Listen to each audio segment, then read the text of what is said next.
We're all familiar with sites like Thingiverse where you can download STLs for 3D printing, but what happens if you want a real CAD model that you can edit in a solid modelling environment?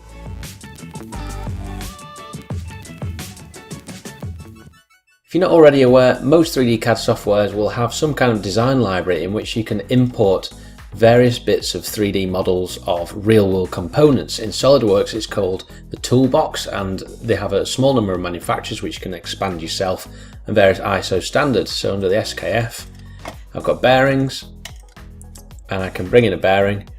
There's a number of configurations loaded in there, and I can choose whether I've got a simplified model or a detailed model, which will show me all of the inner workings. Now that's all very well and good, but there's a fairly limited range of components unless you choose to build it up yourself. So where else can we go? Now most people's answer to this would be Thingiverse, but like I covered in the other week's video about STLs, these are tessellated models which are made up of a bunch of triangles, and they're very, very difficult, if not impossible really, to edit in an accurate manner. Certainly not in a parametric manner. There's ways of sculpting them and creating various mashups with them. Now, further to this, Thingiverse is somewhat controversial due to the sellouts, or supposed sellout in many people's eyes, of open source technology, and basically closing it off and making a profit. Thingiverse is the MakerBot platform, and this is covered in the film Print the Legend, which is quite an interesting watch. Now from that, a lot of people will use Yagi, which is another STL platform, but purports to have more of an open source feel and vibe to the whole platform. But still, it's all STL, so where else to turn? McMaster-Carr is a massive US supplier of parts. I suppose it's more like a European version of RS Components. And on there, they have, regardless of whether in the US or whether you're elsewhere, they've got a fantastic range of 3D models under all these different categories, over 100,000 in total. And you can download them. So if I choose something such as ball valves, I can go in there, download various configurations in both 2D and 3D formats. Similar is trace parts. Here I've just gone in for a 608 ZZ, the perennial ball race of choice for makers. It's a skate bearing. ZZ denotes the double metal shield on it, and in SolidWorks the default is SKF bearings. Perhaps there's been some kind of behind the scenes deal there where they've paid to have their products in the default version of SolidWorks, but through trace parts you're able to get other brands. Here we've got NSK, NTN, SNR.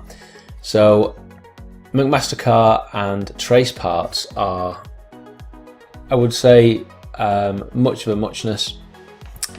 But the granddaddy of them all is GrabCAD, which the founder set up to be, in his own words, the GitHub of the CAD world. So anyone can create and upload models to it. This is one I did a short while ago. It's a chute bolt that I found quite difficult to find elsewhere. So this is something I modelled in SolidWorks, and I uploaded it in STEP, the interchange format, IGIS, and STLs for a variety of options.